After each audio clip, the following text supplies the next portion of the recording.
Okay, right. Today we're going to talk about the power of Dhamma.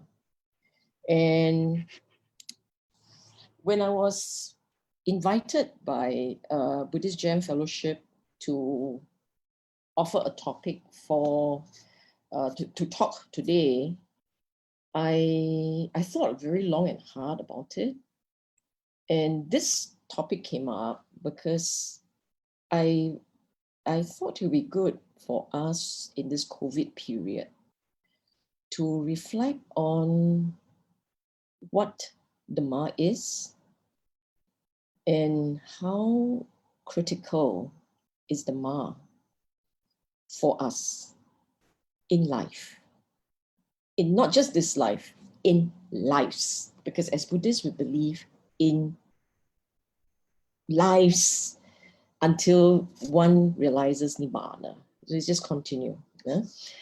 So I wanted to remind everyone of the beauty of Dhamma and the power of Dhamma. Okay, so today's talk will cover the following points, and it will flow in this order. First, a discussion on what is Dhamma.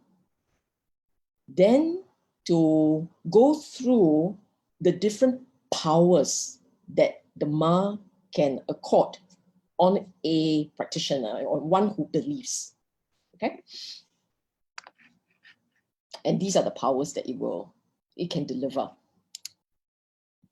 So we're all Buddhists here. Well, most of us are Buddhists here, I assume. Let me ask this question. What is Dhamma? We talk a lot about Dhamma being this, Dhamma being that, but I think we need to be clear in our mind key elements about the Dhamma, okay?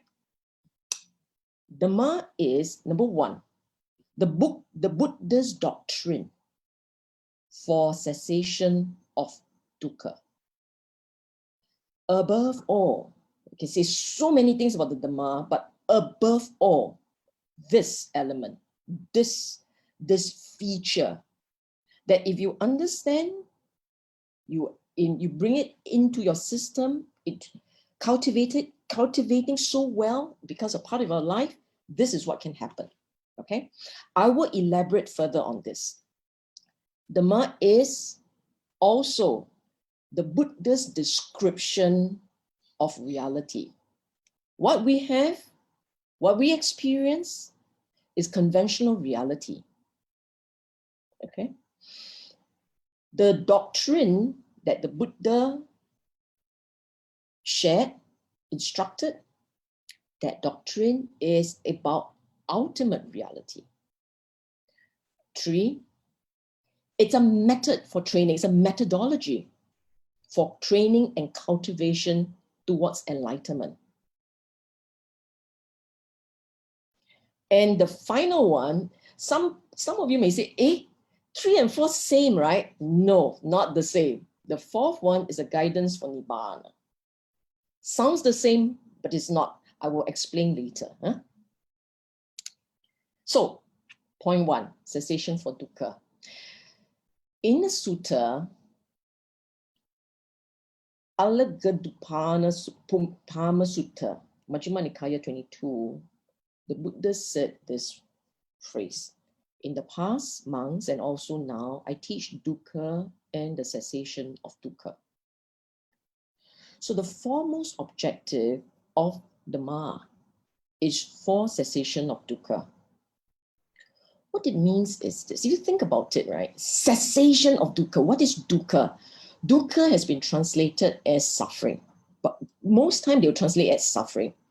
The alternative translation of dukkha is dis-ease, unsatisfactoriness. Unsatisfactoriness means something about life that we feel a little dissatisfied, that it is not good enough, that something can be better. So there's constantly this sense that life as it is now is not good enough. For most people, if you were to ask them, are you happy? They will say yes, quite. But you say, is life perfect? They'll say no. it can be better. As long as you reply to a question, are you happy now? And your reply is, well, it's great, oh, it's good, but it can be better. As long as that is your reply, it means in your mind, you still have this satisfaction. When one cultivate understanding of the Dhamma, and one go for mental cultivation, for wholesomeness, and so on and so forth, the result of that cultivation is you actually experience diminishing dukkha. The more you understand, the more reduced is that sensation of dukkha. So that's why I said the first power of the Dhamma is the uplifting of the mind. The more you understand, the more joyous you will be. The deeper your understanding, the more profound the experience of cessation of dukkha. Every time there is an agitation, the recall of the Dhamma could actually help you reduce that sense of agitation. Every time you feel pain, you feel angst, you recall the Dhamma, straight away the mind goes quiet. You don't even have to think very hard. You don't have to say, okay, let me recall. First noble truth is, you don't have to do that. If Dhamma is something that you have begun to embrace wholeheartedly, if you begin to do that, you just have to recall the word, the Dhamma, and straight away the mind lifts.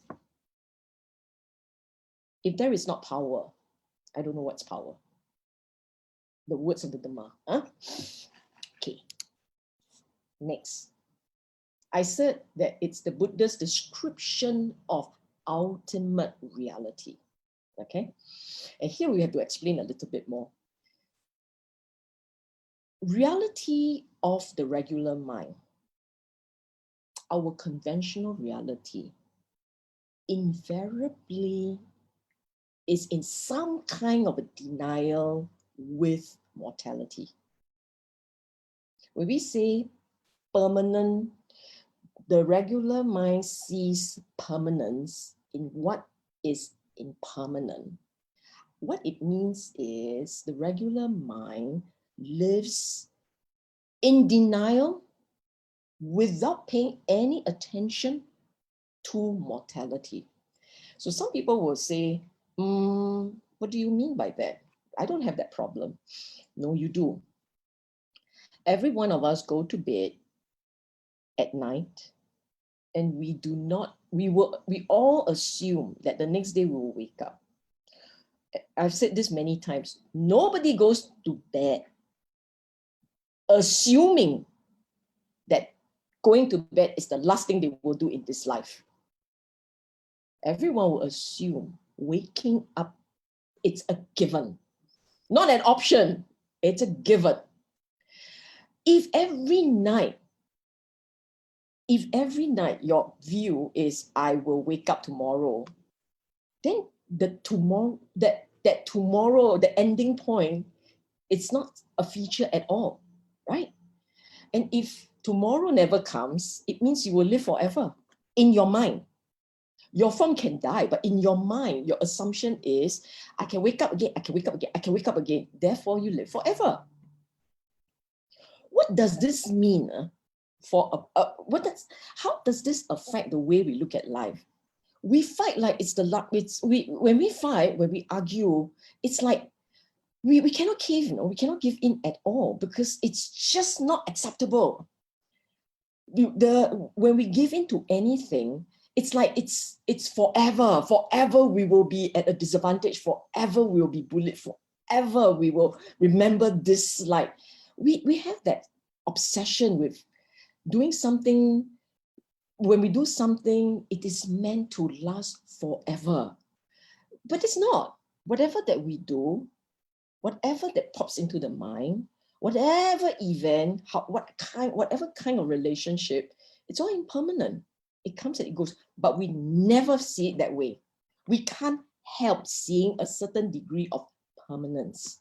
So that's one.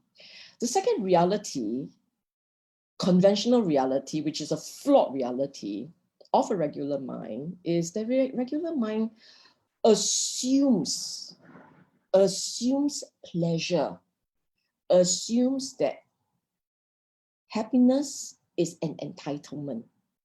So much so that when you have a sense of dukkha, some of us, or most of us, will feel dukkha is not normal.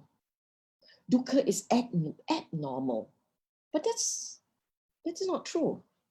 Dukkha is the very nature of life. If you carry your form for too long, you hold something for too long, it's already dukkha. If you find your mind caught up in one thought, you actually feel dukkha. If there is no change, it's very dukkha even.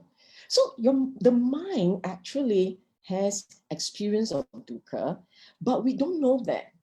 We are blinded to that because most mind is obsessed about pleasure. So they will think, when in the regular time, your mind, you notice that the mind will go from object to object, right? It actually moves around, it flirts around, it does all kinds of funny things. Why does it move around so much? Why does it go from object to object? It's actually seeking pleasure.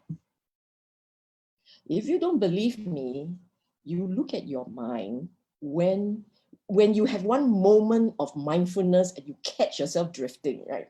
You go look at what it's doing. It is likely to be doing one of two things. One, it's planning for pleasure, or it's recalling pleasure.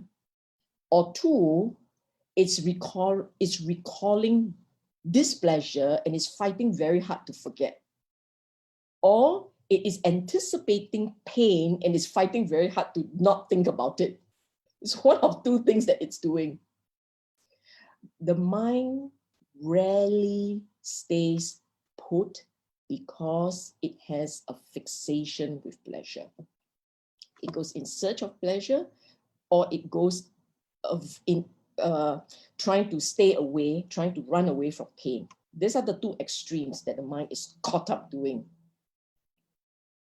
I talked about the mind, the conventional mind, being fixated about self, the sense of, I call it the I-centric, meaning to say, however you look at things, it always stems from an I angle. What's in it for me? How does it improve my lot? How does it maximize my pleasure, etc.? So conventional reality's problem, the problem for conventional reality, is this fixation with something that is impermanent. It sees as permanent. Something which is dukkha, it sees as sukha. Reality is non-self, we see as self. And finally, we only focus on what's pleasant, attractive, beautiful. We try to mask the ugliness, the unattractive. We try to mask it from our recollection, from our view. But the Buddha's reality is the opposite. Impermanence, unsatisfactory, non-self, repulsive, found in Anguttara Nikaya 4.49 perversion. I said a lot more in another talk yesterday. You can go online and look for it at the BGF Buddhist Fellowship Singapore at Facebook, and I gave a talk quite substantially on this yesterday. It's called Wrong View, okay? A final point about Buddha's description of reality is this: unique to the Buddha is the doctrine of the Four Noble Truths, the three characteristics, and dependent origination. What do I mean by this? These are descriptions of realities of the mind. Four Noble Truths, three characteristics, dependent origin, they are all describing the nature of the mind. Why do we want to spend time looking at this? Because it will transform your entire outlook and perspective. The power to help an individual completely change the way he sees the world. Sometimes, by just reflecting on impermanence, just reflecting on impermanence, on dukkha, on anatta, just by reflecting on this, your outlook changes. And what do we mean by that? If we are fixated about pleasure, let's just take one of them.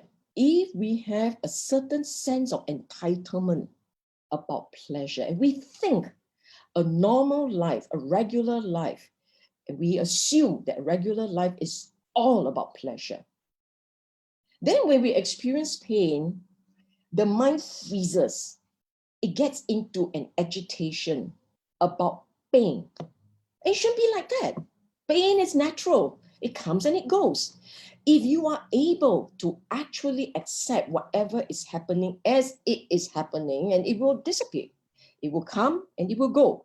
If we can have that kind of sense of things arise, things fall away, nothing stays for long, imagine how we will feel about people, event, things, priorities, how we would feel. We won't get so hung up. We won't get so agitated. We find it so much easier to just embrace the world as it is. It's just like that. You change your outlook, you change your perspective, immediately you change the nature of your relationship with people. From you sitting down there saying, they should be like this and he should be like that, and why are they doing this and they shouldn't be doing that? Instead of saying that, you will be saying, oh, it's normal for people to behave this strange way. But eventually they will change also. If they see, so it's okay, don't worry about that. Things will just morph along. You will live with so much more ease. That's the point. So the second power of Dhamma is its power to transform entire outlook and perspective. Change your priorities. Change the way you deal with people. Can you just imagine? From a personal experience, I know that if you spend substantial part of your time within an hour, we don't even have to do it the whole day. You just do it within an hour, as much as you can. Reflect on your own mortality.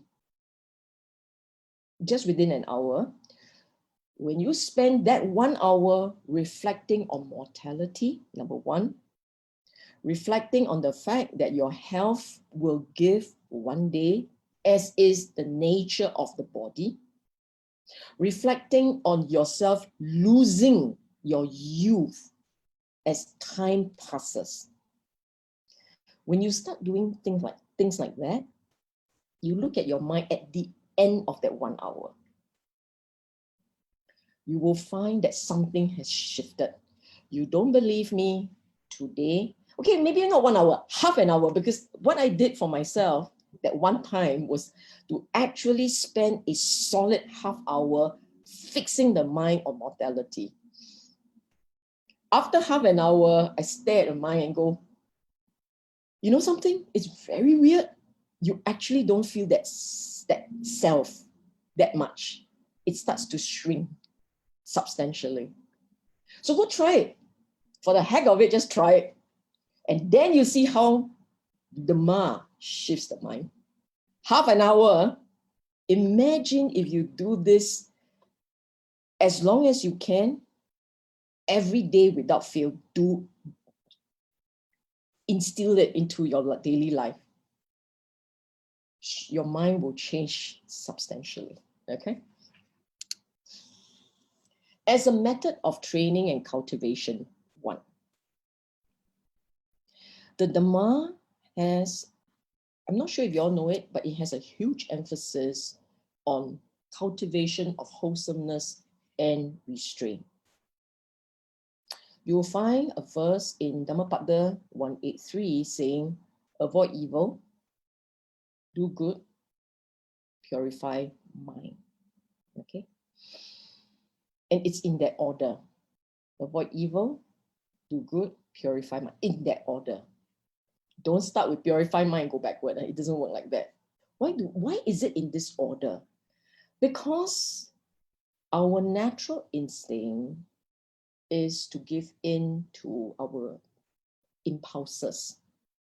And for most of us in daily life, living without sati, mindfulness, without some degree of control and care about our speech and behavior, there is a very high chance that our mind will lean towards akusala, unwholesomeness. Okay? Why does our mind lean towards akusala? Because we are fixated on gains, we're fixated on name and fame. We want all the good things, we don't want all the bad things. So every time the mind perceives that a bad arrow is coming, the mind gets defensive. The wanting, the loba, the wanting in the mind typically leads to a mind very instinctively dosa, angry, agitated. Okay, so avoid evil as the first point is really because you want to tame a natural impulse, instinct. The instinct is, I want, if I don't get it, I get angry. A natural instinct. So avoid evil in speech, action, and if you can, the mind. Okay? Speech, action, because they are expressions of what's in the mind. And minimally, if anger comes up, don't let it seep out through your mouth or through action. So avoid doing that. If you can avoid doing that, then the next thing you want to practice is do good. Do good means really cultivating in your mind, cultivating all the attributes of being patient, kind, giving. Patient, kind, and giving. So avoid evil. Next step is do the opposite of what's evil. So do good is doing the opposite of what's evil. And I said lay precepts, meaning don't kill, don't steal, don't have sexual misconduct, don't lie, and then avoid the drinks, the intoxicants, right? That's your lay precepts. You do the opposite of that. Do good is the opposite of that. Instead of killing, you help, you save, you honor, you respect life. Instead of stealing, you give. Instead of sexual misconduct, you honor your partners. You respect another's, you respect each other in a relationship, okay? Instead of lying, tell truth as much as you can. And cultivate that mindfulness, cultivate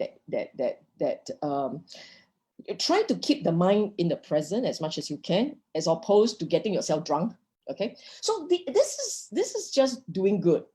Take it to the next level is when you're purifying your mind. So at all time, as much as possible, there is metta coming out from you. You smile at the world. Don't frown at the world. You show compassion to the world. You show care and consideration as an underlying feature of your mind. So when you do these things consistently, persistently, with resilience, because sometimes you encounter someone pushing back and they're acting according to their natural instincts and they're not nice, and then you find yourself wanting to react to that. Hold the wholesome line. Hold the tongue. Don't react. And over time, you become a good person, okay? And I said here, being a good person, basic criteria for being a Buddhist. If you say you are a Buddhist, but you can't help thinking bad of people. Just allowing the tongue to run away. You know, sometimes you hear people say, oh, she's actually at heart, or he's actually at heart a nice person, but oh, his tongue is very difficult. You are not a good Buddhist. If your tongue is difficult, you are not a good Buddhist, okay? Do not delude thyself. Because Buddha's first rule, you want to talk about understanding the Dhamma, you have to deliver this one first. Avoid evil, do good, purify mind. That's the basic. Then I said, as you train with understanding, you become kinder, gentler, kinder, humbler, more humble, more giving, more contented, and so on. So your character, your basic nature will start to change. Therefore, the next power of the Dhamma is to change behavior, rewire the mind towards wholesomeness. You go look at the suttas, so many suttas where the Buddha again and again reminded the monks, reminded the lay people to hold the kusala line, practice kusala, eradicate all the habits of the mind, which is akusala, all the habits. You know, the Sangha or the practitioners, the very serious practitioners, they train to a point where their baseline, their instincts are wholesome. They cannot help but see the world with a smile and kindness. That's that degree of training. And then it becomes second nature for them to be literally smiling at the world. And they are the mind so soft. You go into the presence. They are so infectious with their smile. You just have to stare at them and you start smiling. That's that power of the mind. So the next power of the Dhamma is this. Transforming behavior. So how many have we done? 3, right? And we have more to go. Okay?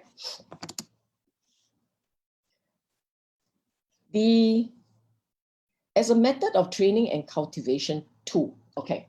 So earlier on, we talked about training and cultivation sila. Okay. The very first one is training and cultivating panya. I forgot to mention that. The one where you change reality is training for panya. The second one earlier is training for sila, wholesomeness. Now we're talking about samadhi. So you see, when your mind becomes very wholesome,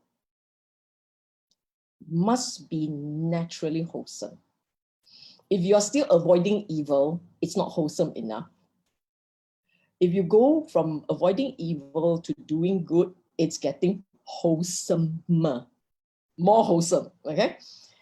By the time you hit, the mind is pure enough, samadhi is it's natural for you. Your mind would just, I've always said this, it would literally just sink into samadhi, very instinctively, very naturally. Why is this necessary? Because samadhi is necessary for helping the mind to go into the next level, to sharpen it to a point where it can actually see beyond conventional reality. The Pali word usually to describe this is yatha bhutta jnana dasana. Yatha is whatever is there. Jnana is to know. Dasana is to see and know whatever is there, yatha, as there. Bhutta. See whatever that is there as it is. Okay? And what do we mean by that? I didn't mention it here, but I think I will share this very quickly.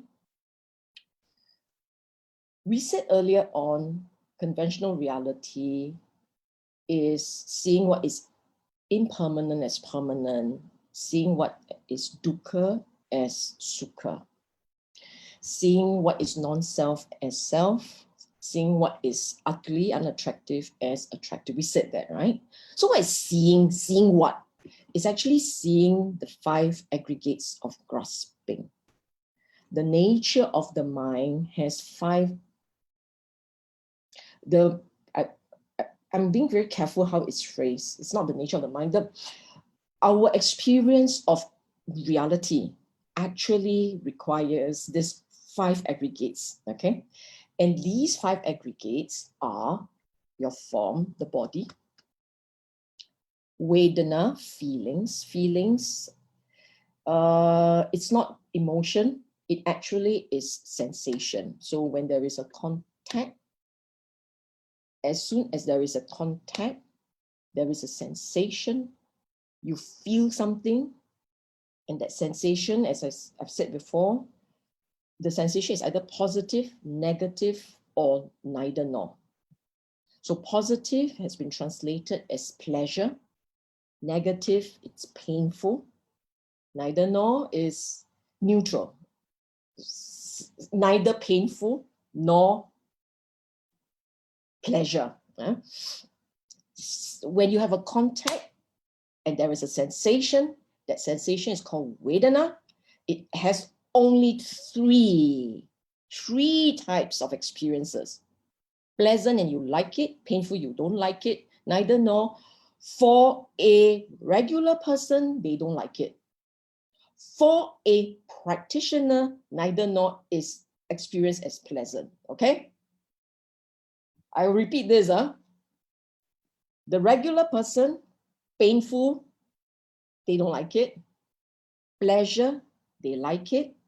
The neutral ones, they don't like it. They experience it as painful, unpleasant, okay? You don't believe me, you look at yourself, your mind. If you have nothing to do, you've got no handphone to check, you cannot look at your iPad, iPhone, or Android, or whatever, you cannot do any of this thing, you just sit there quietly and watch your breathing. Most regular person will say, wow, this is so boring, cannot take it. So what is only watching breathing becomes unpleasant because it's boring. The mind seeks stimulation, looks for stimulation. So it doesn't like not doing anything, because not doing anything, it's boring. But if you are a practitioner, and you're a serious practitioner, and you have been training by the Eightfold Path very well, you train it very well, you will find it like this. What is pleasant? Of course, you experience it as pleasant. What is painful? You will experience it as painful. I mean, it hurts. You poke, it hurts. So you know it's painful.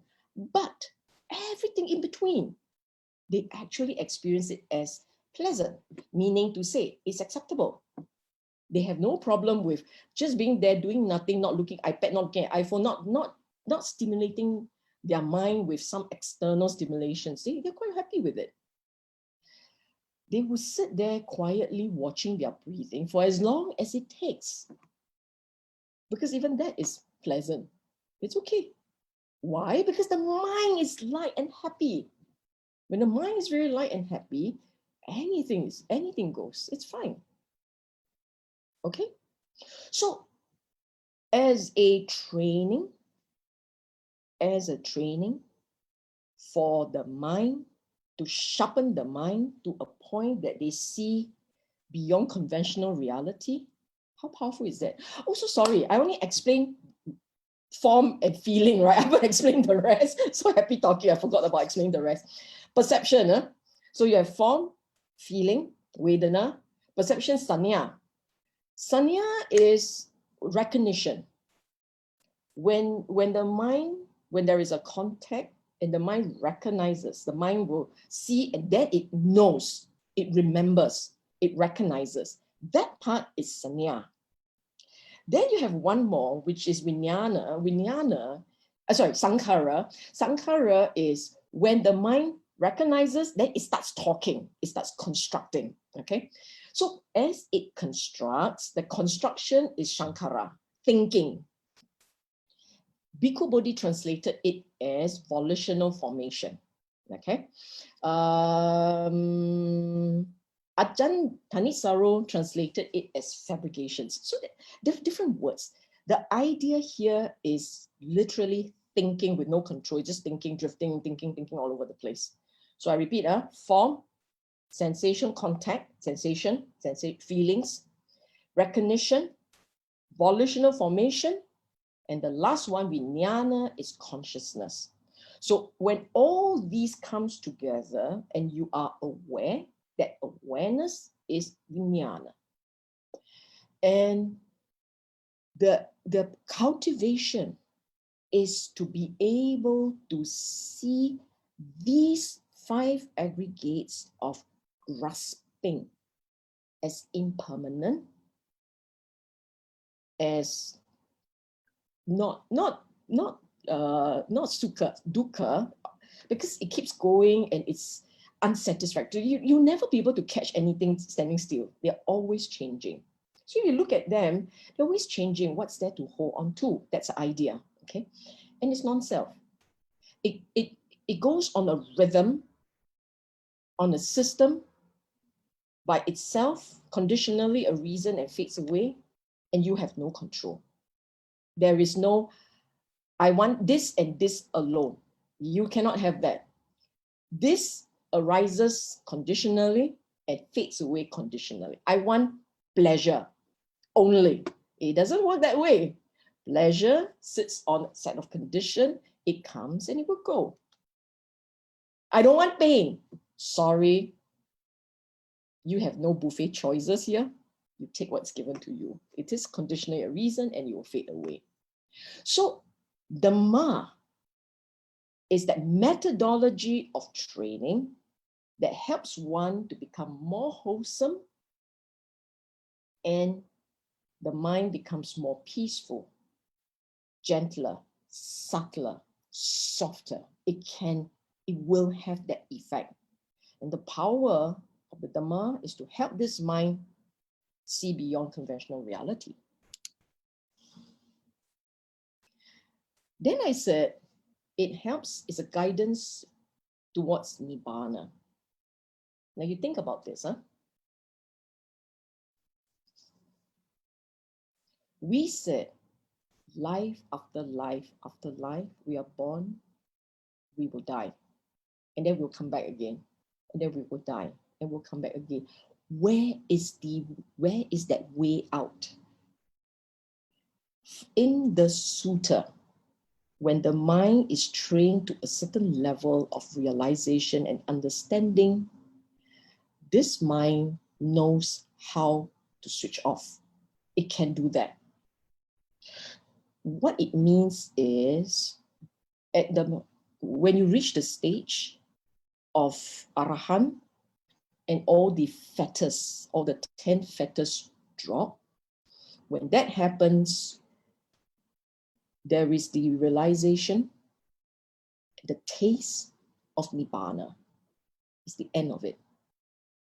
So the 5th power of the Dhamma is uprooting the cause and conditions for rebirth. And I said, to have the kind of knowledge where you change mind, you change outlook, change behavior, see things beyond what is there, and then to have this power to switch it off, the thing just take the rebirth battery switch off. Nothing else can do that, you know. Okay, so some concluding words. I said Dhamma is life because Dhamma is a description of ultimate reality, as I've mentioned earlier. So you think about it, it actually describes life. And we want to, we want to apply that teaching into your daily life. It cannot be just knowledge. Doctrine is knowledge. It cannot be just knowledge to feed the mind. It has to change behavior, change the way we do things, change the way we look at things, completely change your entire outlook. When you can do that, when you have really applied the teaching into your life, transforming you, when you can do that, then the second one, the mind is hope, is for real. Why? Because then you can really see how lighter you live, how happier you live. The way you interact with the world is so much more wholesome. People find you a joy to be around, as opposed to dreading your presence. They welcome you so much more. You, by being there, can change the atmosphere in a room. That's the kind of power you're looking at. My final point, that Dhamma is life's greatest blessing, is this. For those of you who have spent this life seeking the Dhamma, practicing, incorporating it into your life, can you see how your life has been massively transformed because of this teaching and because of this experience? Will you trade this for anything? Some of us went through a very hard time before we begin to understand the Dhamma. And it's because of the hard times that we went through that we can appreciate the Dhamma this much more. And we will say, I speak for myself, I cannot speak for anyone else. Speaking for myself, I would say this. If I had not gone through those periods of high tension, high stresses, the demands of the strains on the mind, if I had not gone through that, which is really, for me, very dukkha, if I had not gone through that, I wouldn't have gone with so much determination to understand the Dhamma. Now looking back, I am grateful for those periods of high tension, because without that, I may not have that incentive to hunt for the Dhamma. So I suspect that for many people who go very deeply in search of the Dhamma, there is a part in them at the point of that search that is experiencing tremendous dukkha. That's the motivation for looking for the Dhamma. And you may say, it's okay. If I had to go through that in order to experience this, it's worth it. It's worth it. So life's greatest blessing, for me, it is indeed life's greatest blessing. Why do I say taste the liberation in the mind? Because whatever little that you understand, whatever little that you incorporate, that little alone makes things better, helps the mind to become lighter. That alone. So the more you understand, the more you can let go, the more you can accept, the more you can be more content.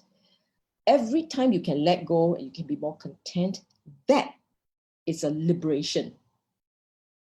You unshackle something there.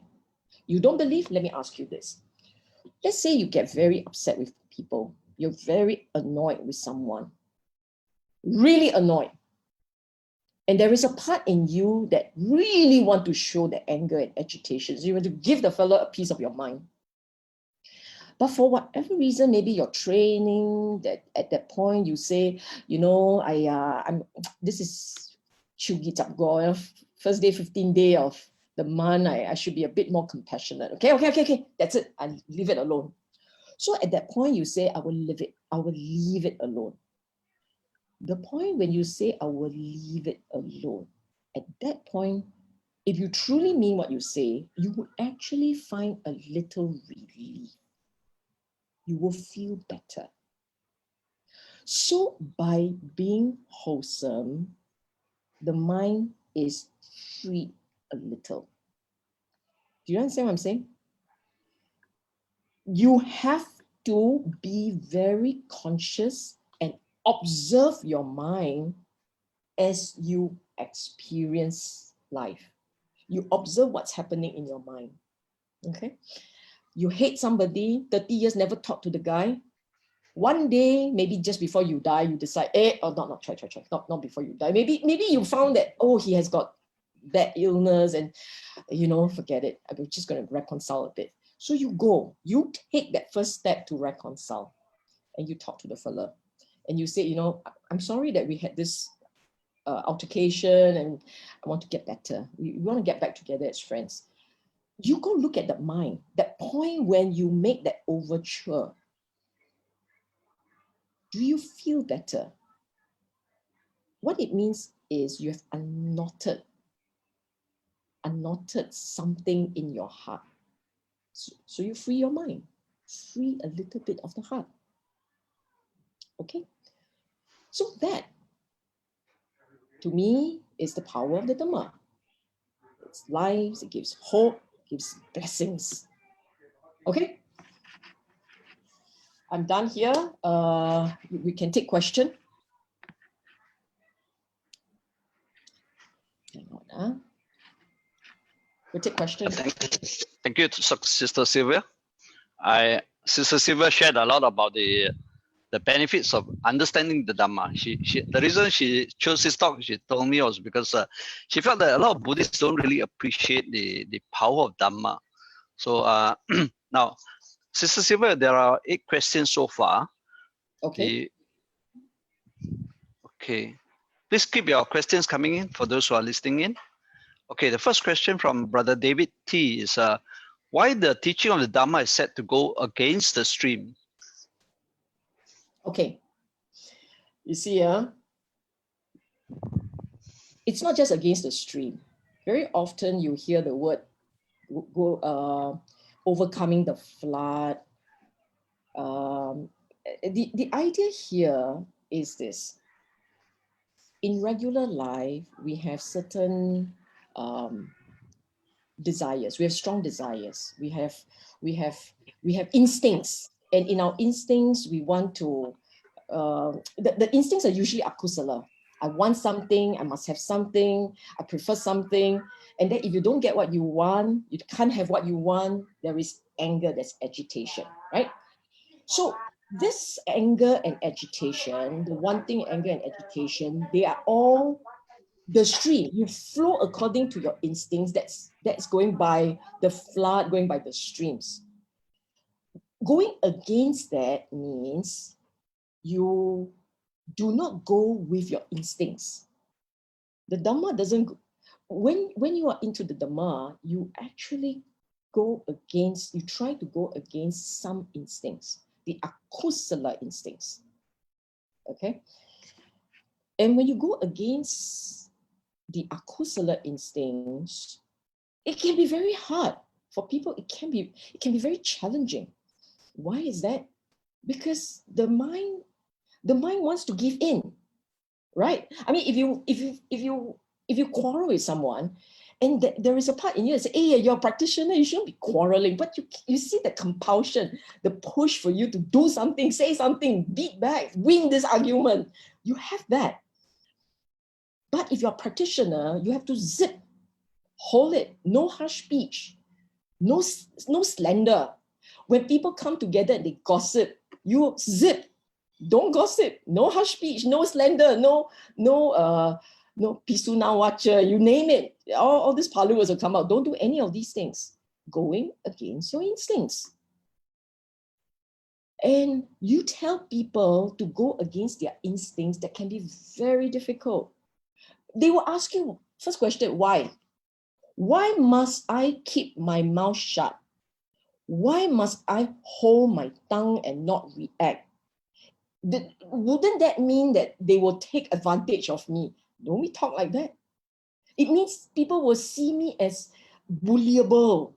I cannot take this. So there is that part in you which is possibly genetic. You know, I call it genetic because we are programmed to protect this guy, this person.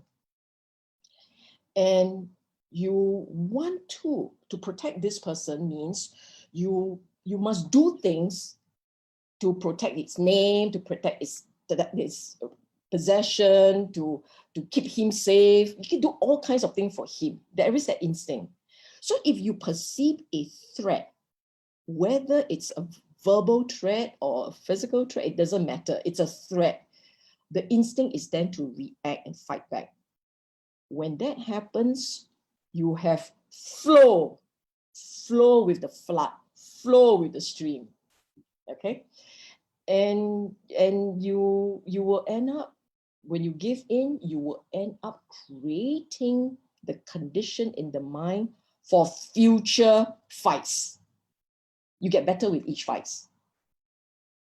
You want to stop that? You want to jam brake there?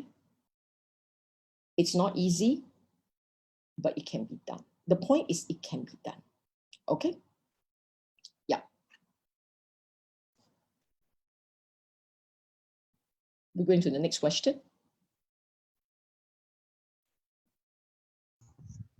Sorry, I was unmuted. Okay, the second question from Hai Ing is, there are people who join the Sangha to escape the realities of life that they cannot manage to live a good life according to the Dhamma. It is a form of escapism. Hence, there are those monks with ulterior motives to set up a personality cult. How do we detect these insincere monks who are good at preaching but are not truly practicing the Dhamma? They may even preach wrong views that destroy Buddhist confidence in the Dhamma, in the Buddha and Dhamma. How do we manage such hypocrites disguising themselves as members of the Holy Sangha?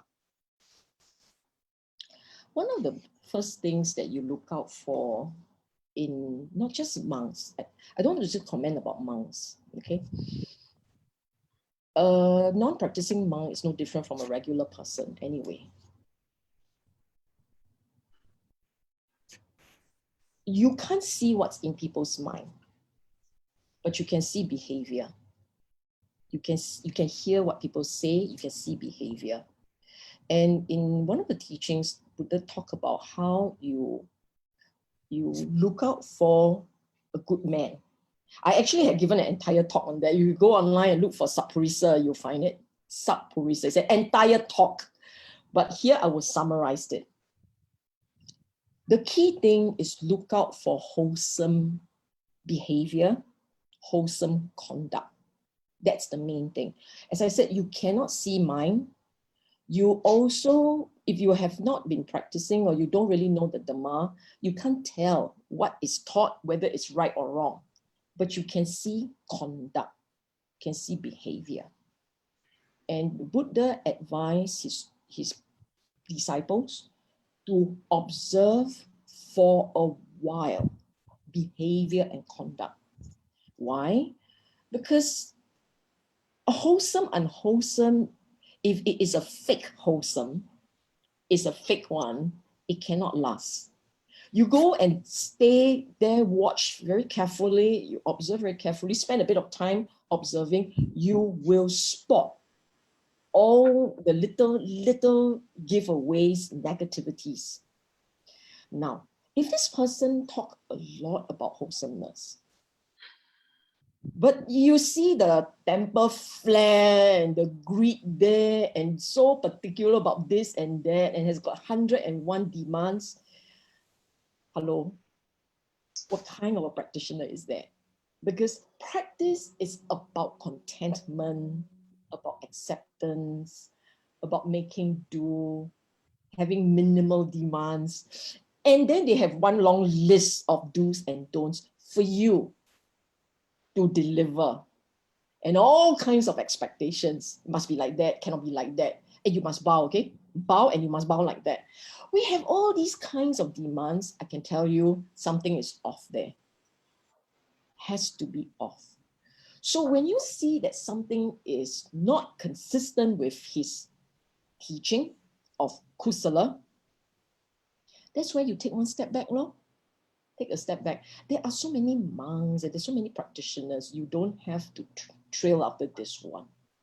Okay.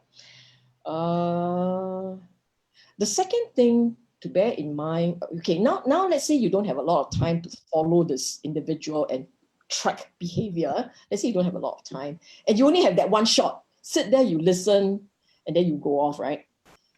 Look out also for whether the talk covers the key elements of the teaching. And at the end of the talk, you, yourself, did you feel joy? Did you feel inspired? Did you feel that you have learned something? If you didn't feel joy and you're not inspired, then I don't know whether this person is practicing right or wrong. I don't know that. But I can say that the two of you don't sync. Because what he can teach, you are not learning. You don't get it. And you may then want to maybe give it another shot or reconsider where else you can learn from. You do not go by public opinion. You're going by public opinion means it's somebody else's judgment. You should be making your own personal observation. You see, learning from someone is a very special relationship. You chose to learn from individual. It's a very critical and special relationship. Because here you are saying, I'm going to let you guide me on how to transform my reality. You're allowing someone to literally help you reshape your mind. This is a lot of power to give people, you know. So you have to have absolute trust that the person knows what they're doing. The problem is you don't know if he knows until it takes a while. But Buddha did give you a bit of help. He did say, look out for his behavior. If it's not all wholesome, consistently, be careful. The second one is look out for what he said. If what he said, you don't understand, you can't appreciate, you don't feel, you've got to be careful. And the third element is the teaching, the Buddha's teaching is absolutely consistent throughout. Whichever part of the teaching that you pluck out, whichever part of the Dhamma that you pluck out, it actually fits nicely. There is no inconsistency. Okay, Buddha's teaching has no inconsistency. So you must know what is the basic line. 4 Noble Truths, 8-fold Path, 3 characteristics, mortality, birth, you name it. So 3 characteristics actually deals with mortality and life. And then dependent origination, karma, rebirth. Those are the key elements. Anyone else comes along that doesn't fit into any of these, you also must be careful. Oh, where did that come from? How did that happen? You have to be very careful about that. Okay. Yeah, thank you, Sister Sylvia. There's another. I will not. Yes. I just want to say one more point.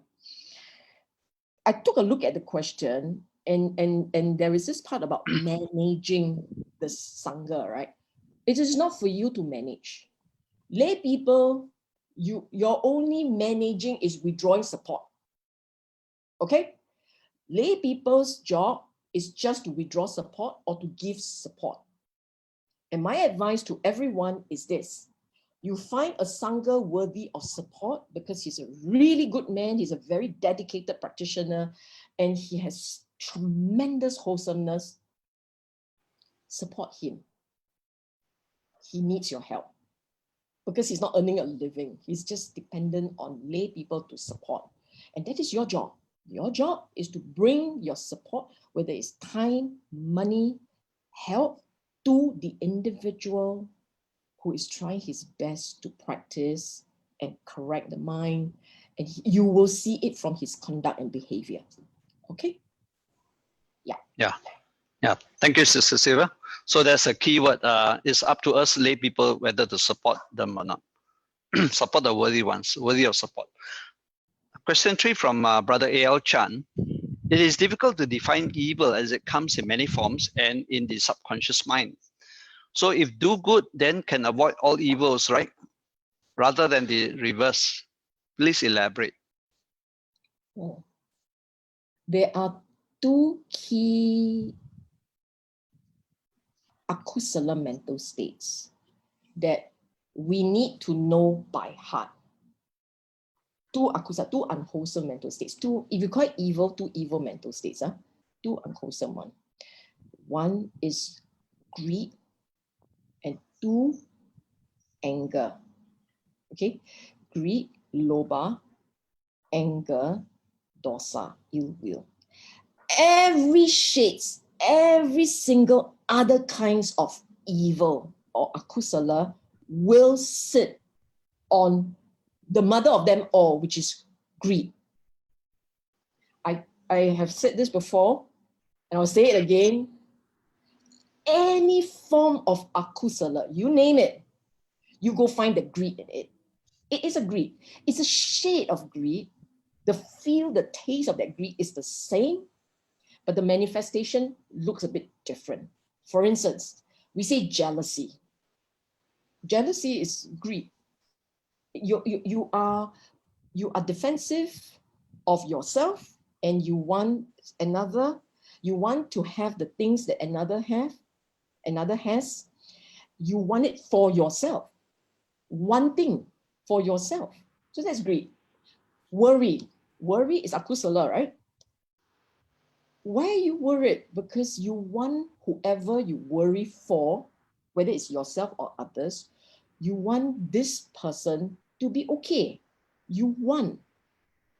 So any form of akusala sits on greed. Therefore, when we say avoid evil, it's not just the action, it's the motivation. The greed in the mind needs to try and trim down as much as possible. As you trim greed, as you start to give, as you start to share, as you start to embrace, you will find that that greed reduces. The one thing will reduce. Okay?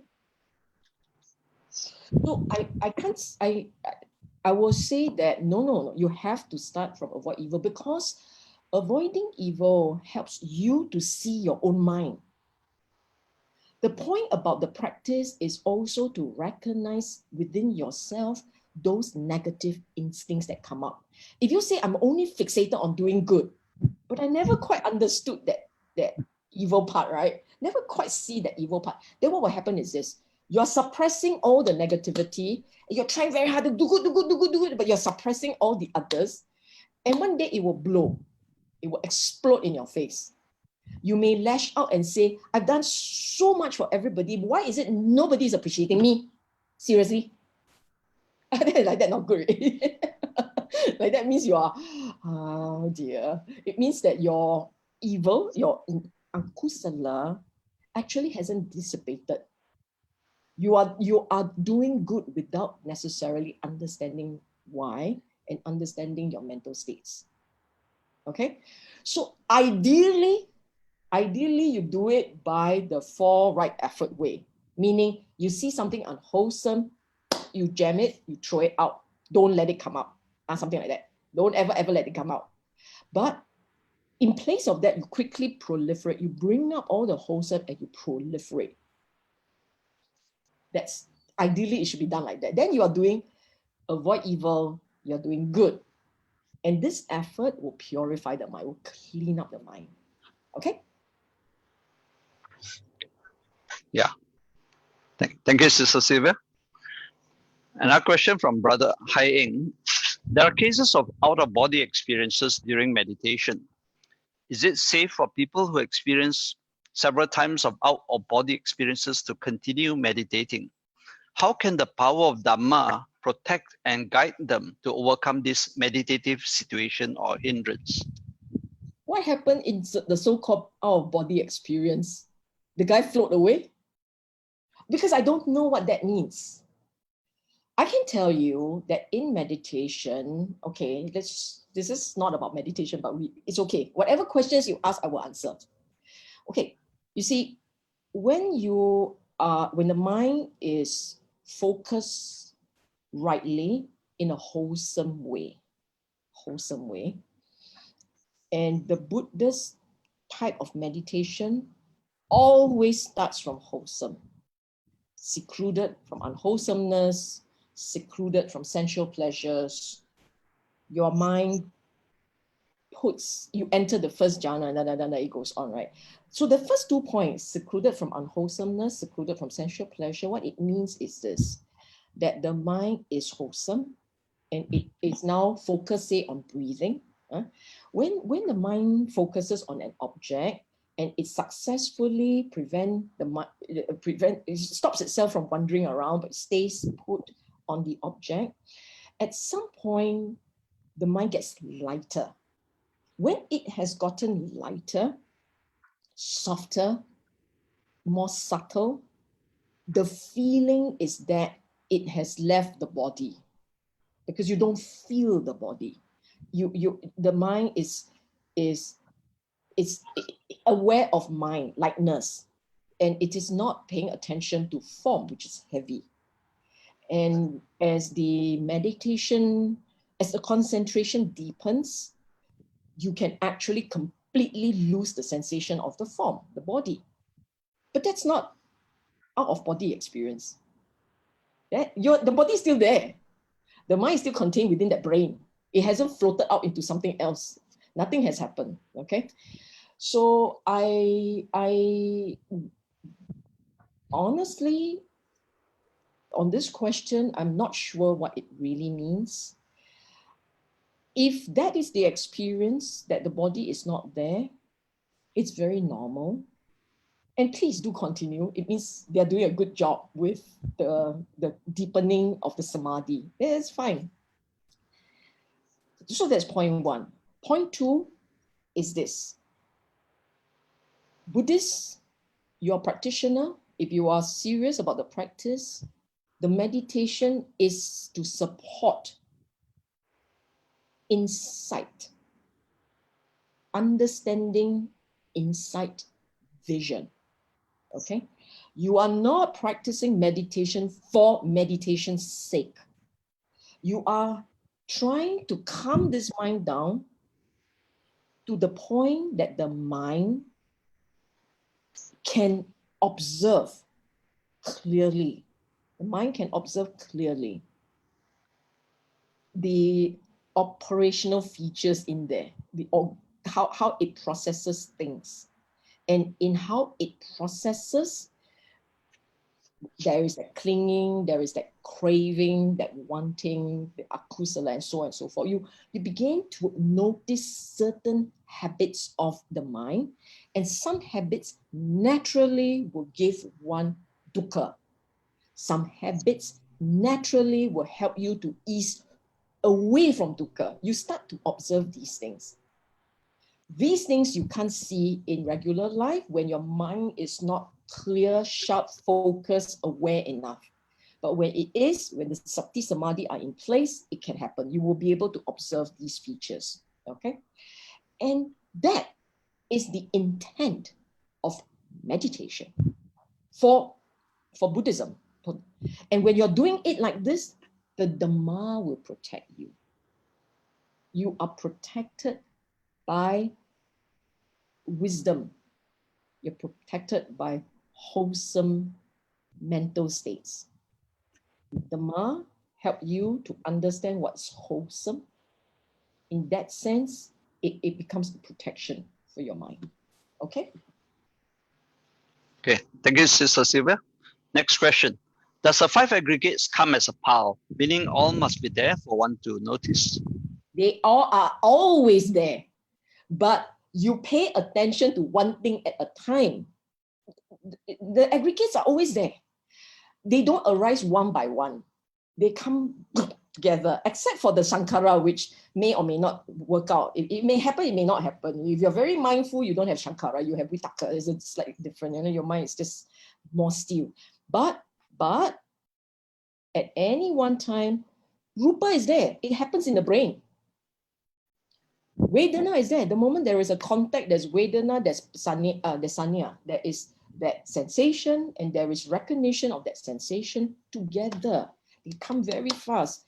Buddha actually, the word conjoin is actually used in the sutta. They come together. And then all this is vijnana. So they come as a pao, that's the question, okay? You will notice whichever catches your attention. You will notice whatever catches your attention, but it doesn't mean the others are not there. They are there, okay? Yep. Okay. Next question. How to practice sharpening our mind to see beyond conventional reality? This you will need to, okay, you know the Mahasatipatthana Sutta or Satipatthana Sutta, the one where you use the form, feelings, the mind, basically using the form and the mind to anchor attention, pull the attention to either the form or the mind. When you train yourself to focus on either the form means the breathing, the posture, the activity which the form is engaged in. And when you keep doing something like this, at some point the attention stops drifting. You can do this for long enough, you will become more aware of present. Present means form and the mind. You keep doing that, at some point, this mindfulness gets more sustained. It will get sharper, finer, and you can see the changes occurring in the mind. This is not theoretical. This is practice. It will help if you actually spend time alone, isolation time.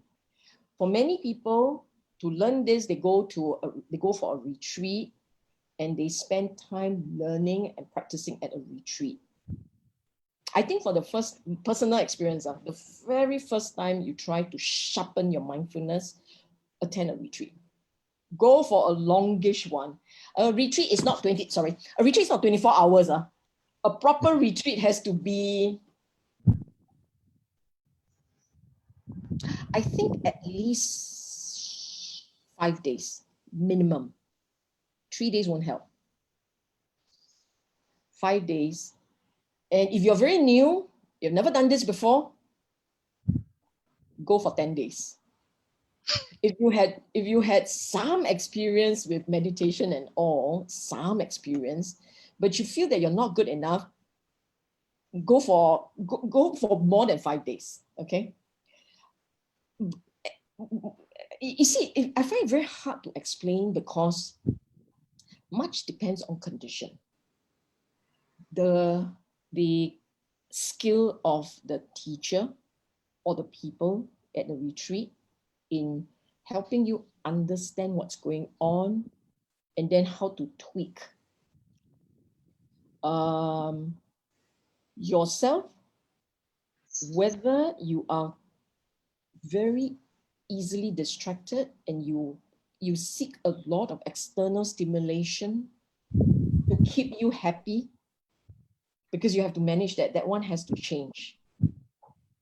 And whether you already go into a retreat with some knowledge of the Dhamma.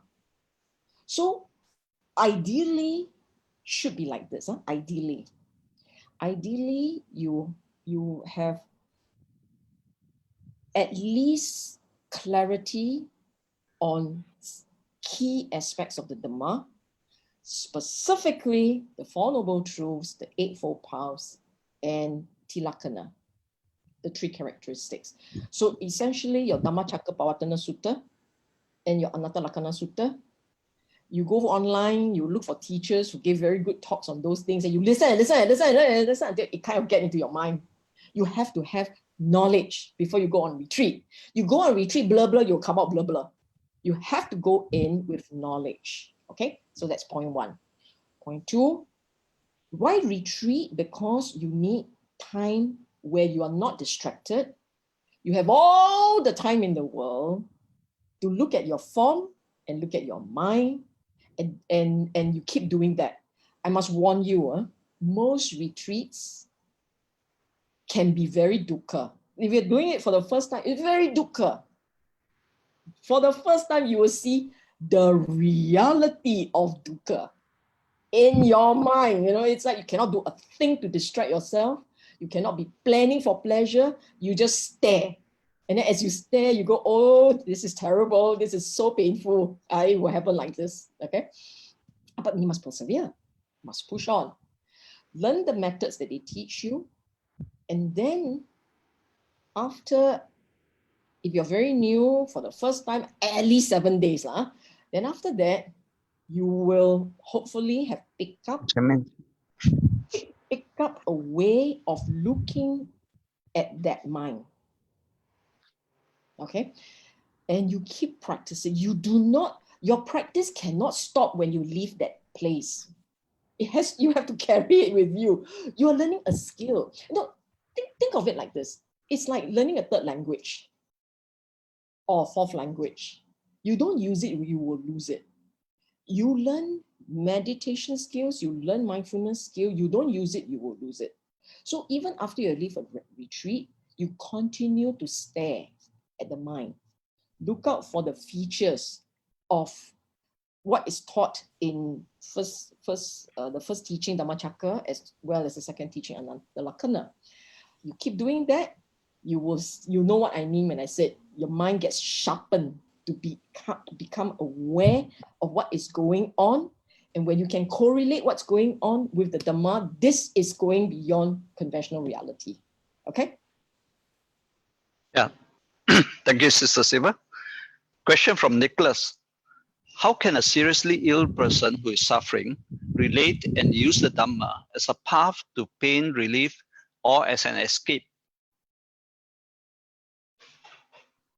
You know, there is a reason why Buddha advised, in fact, one of the suttas he told the students that you have the blessings of being in good health, and therefore you can practice well.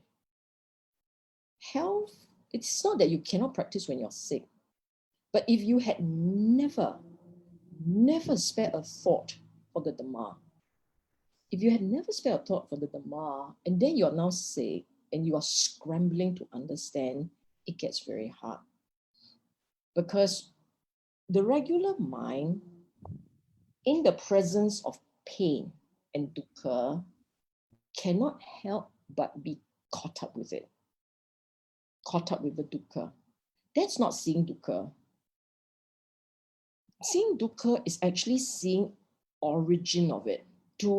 You experience pain, but when you look at that pain, you realize that the pain sits on a wanting, sits on a craving.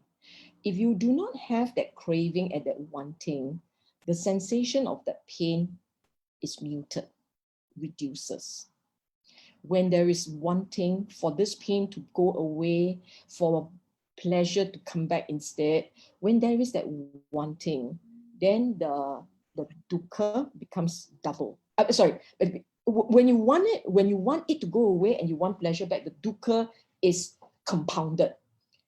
When you accept that this is a changing feature, this is normal, and you have no wish to get out of this, you just let things be, you actually feel better, that the sensation is okay.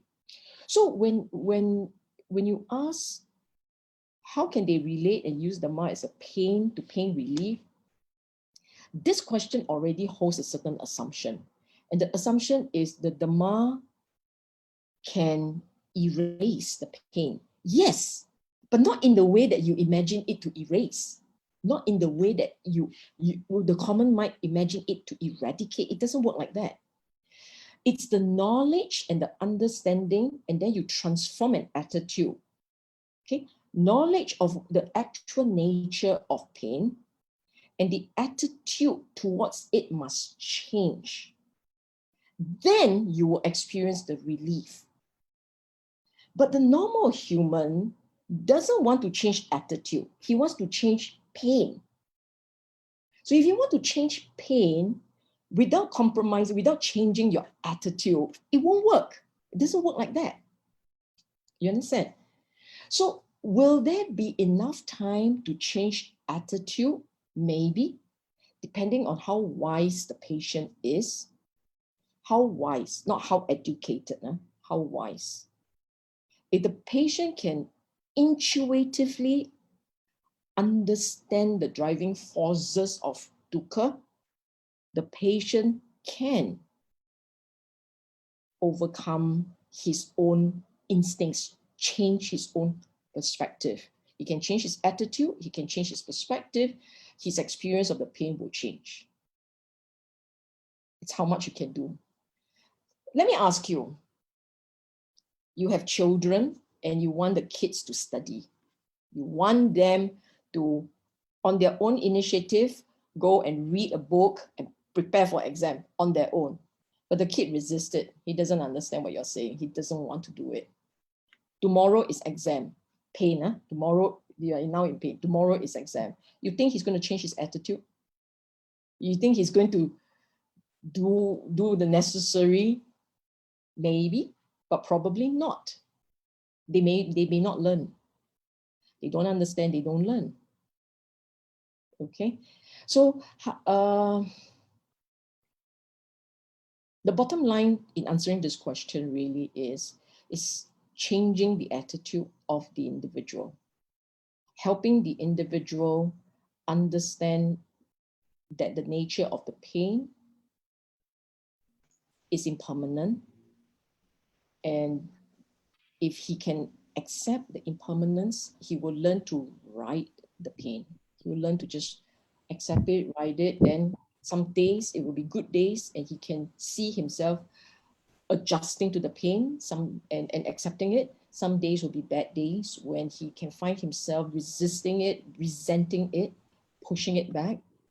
And then those will be the days where you feel that the Dhamma practice backslided. But it's okay. Something is better than nothing. And I think that's important. Always give hope to the individual. It doesn't matter. You can fumble. We have plenty of time. We get started again. Fumbling is a natural part of life. But with every fumble, you learn something that's good enough. Okay? I prefer to look at it like this, in a more positive light. Okay? Yeah, thank you, Sister Sylvia. There's a phrase saying that this too shall pass. Very good. Yeah. Yeah. Okay, next question from Brother Xiao. Six sense-based meets objects. Consciousness arises. When does it become a contact? Is attention necessary for contact and feeling to arise subsequently? When there is no attention, you don't know it's happening. You see, look at yourself, right? You look at yourself. I see you, I hear you, but there's also sound around the room, there's sound out there, there's sound all over the place, right? You're not putting attention on the sound at all. And so therefore, if you didn't put attention on the sound, but you put attention on this talk, then you will only register what's happening in front of you. So that's attention. You have to put attention before you register it properly. Contact is always there, okay? As long as there is an organ and there are objects out there, we're talking about external objects. We're not talking about the internal one. Internal is the same principle. There are objects, there is the organ that works. When the organ and the object meets and you put attention there, that's when there's contact. Attention is not there, there is no contact in the way of dependent origination, okay? So all these things, the miscellaneous things around you are irrelevant. Your mind has filtered it out. They're not interested. But the mind is interested only in, hopefully, it's in this talk. So there is this exchange going on. You can, of course, let your mind drift, even as you're looking at the talk, looking at this, and your mind drifts, oh, what's for lunch? I hope it's that. If your mind drifts in that way, your attention is now there in that drifting object. It has lost this conversation. Okay? Attention necessary. Yes, attention is necessary. The moment there is a contact, there will be a sensation. Feeling will arise. So your consciousness, object, organ together means there's attention there, sensation will arise, Vedana will arise. As soon as there is sensation already, okay? Brothers and sisters and Dhamma, we are already at 11:10.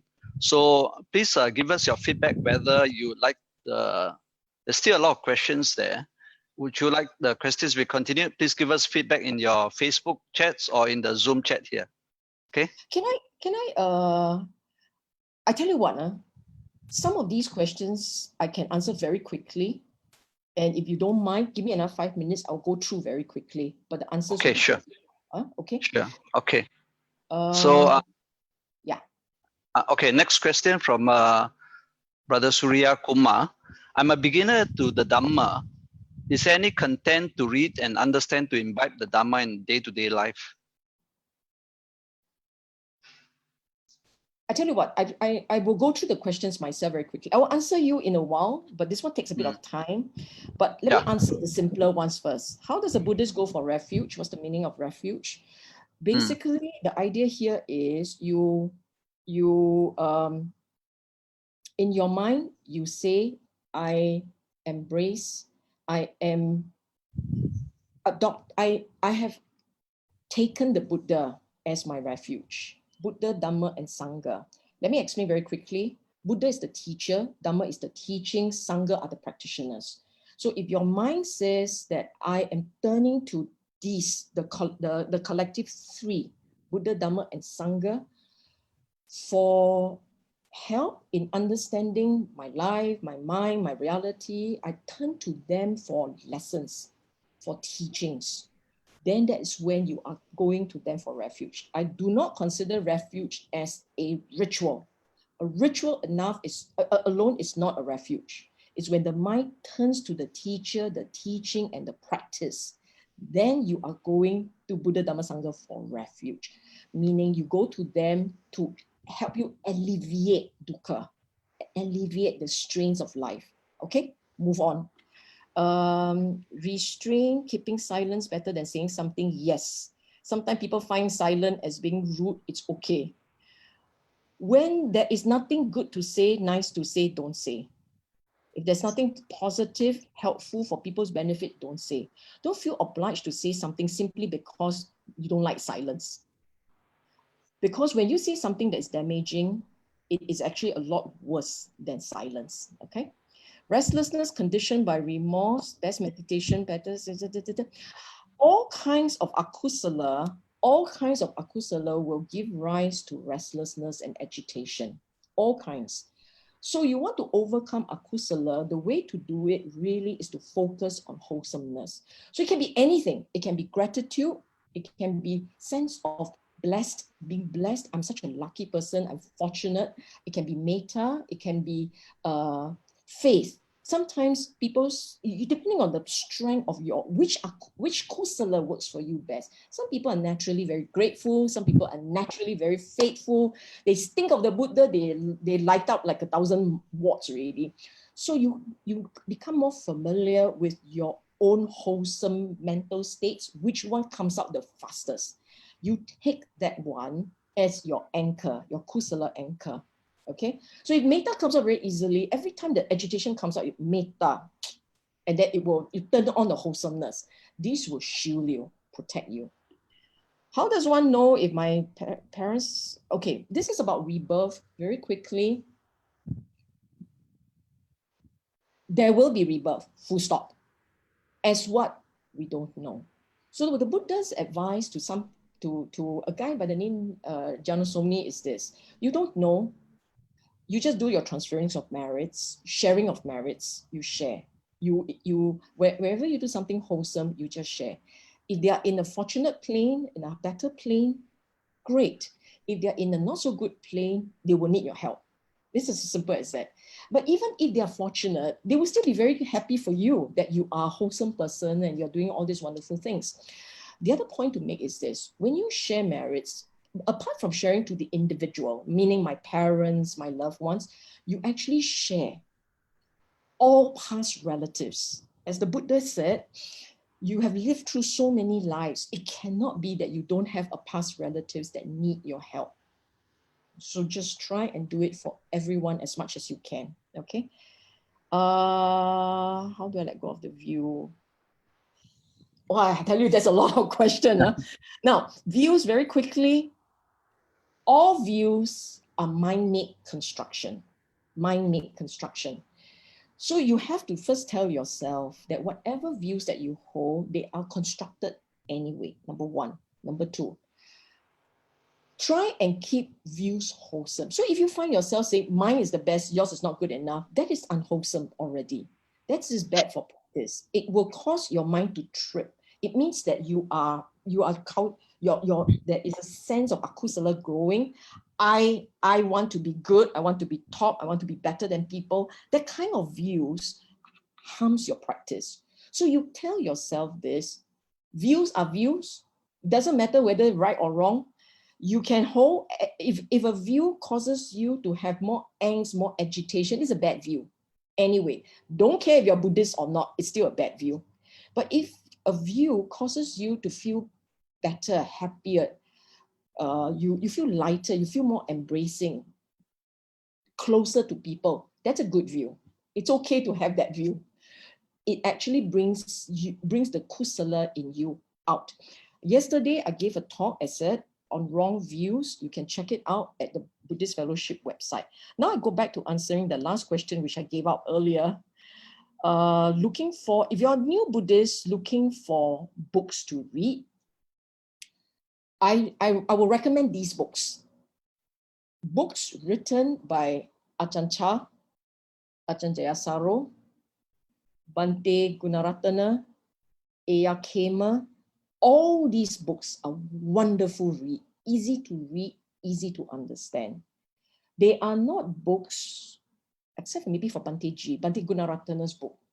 You can find them online. Sometimes they are free for download also.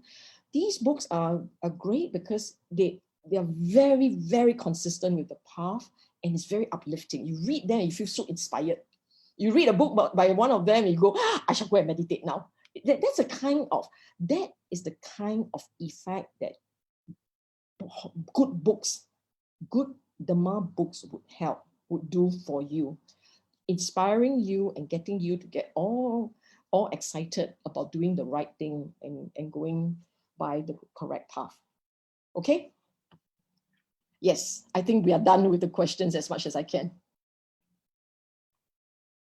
Bobby? Yes, thank you, Sister Sylvia, for the very inspiring and very practical advice on how to put the Dhamma into practice. Sister Sylvia, would you like to do some sharing of merits? And after which, I'd like the audience to stay back to have a group photo. A group photo? How quick? Yeah, you just do a screenshot. I want to just say this very quickly, and since there are so many organizations here, all the more we should do this. I wrote this, and if you have been following my talks, you know that I always introduce this at the end.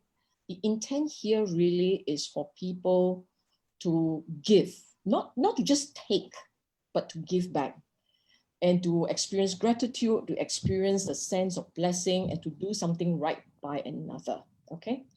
So I will read this very quickly, just as a reminder for everyone. I entitled this Ingratitude. So if you have experienced joy listening to the Dhamma, do consider honoring our teacher by putting into practice his first teaching to the lay community. Be chaga, donate, help, give support of time and energy to a worthy charity or spiritual organization of your choice at your convenience.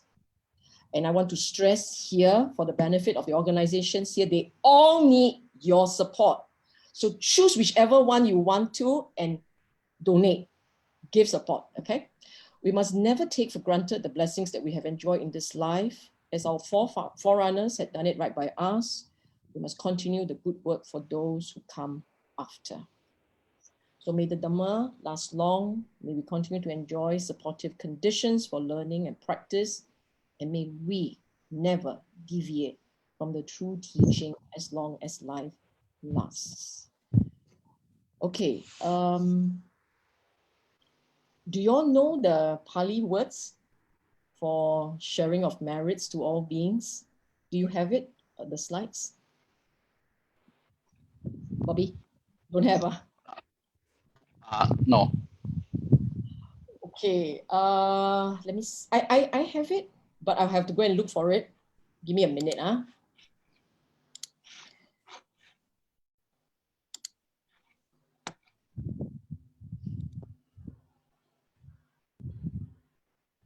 I just give me 1 second. Too many things here. Okay. We're going to use the one that was done by another organization. And may I invite everyone to, hang on, let me share screen first. So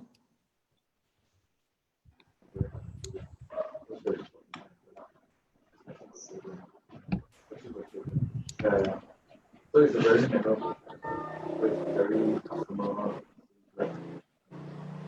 Okay, I have the words here. Can I invite everyone to just look at the screen and take a look at these words? I will read it on everybody's behalf, but please follow the words in your mind and invite beings to come and partake in merits. Can we mute everybody? Can we mute? Can we mute?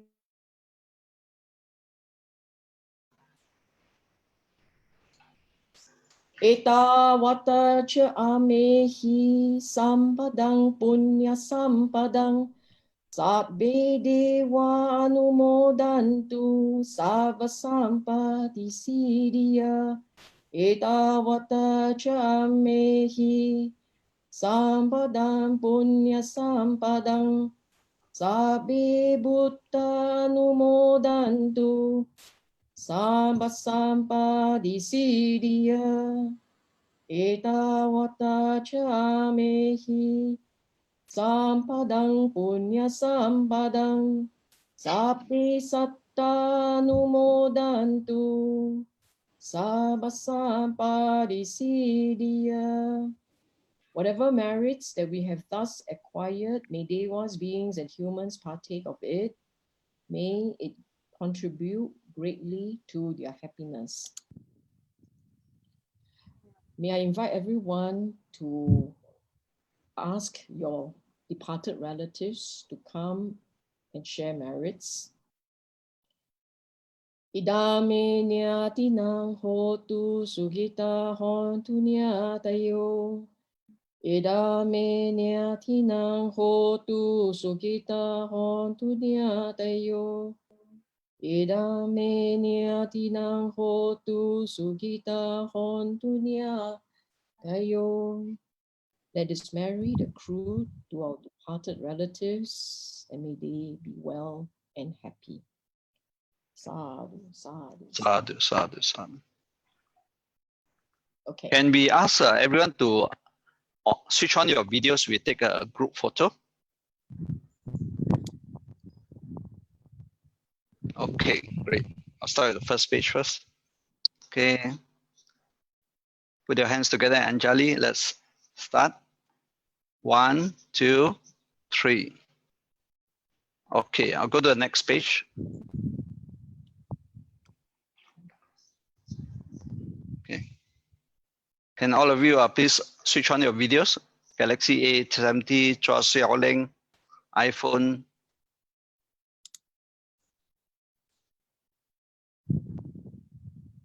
Amanda, Kim Ang, Okay, let's take a snapshot. Okay, I think that's it.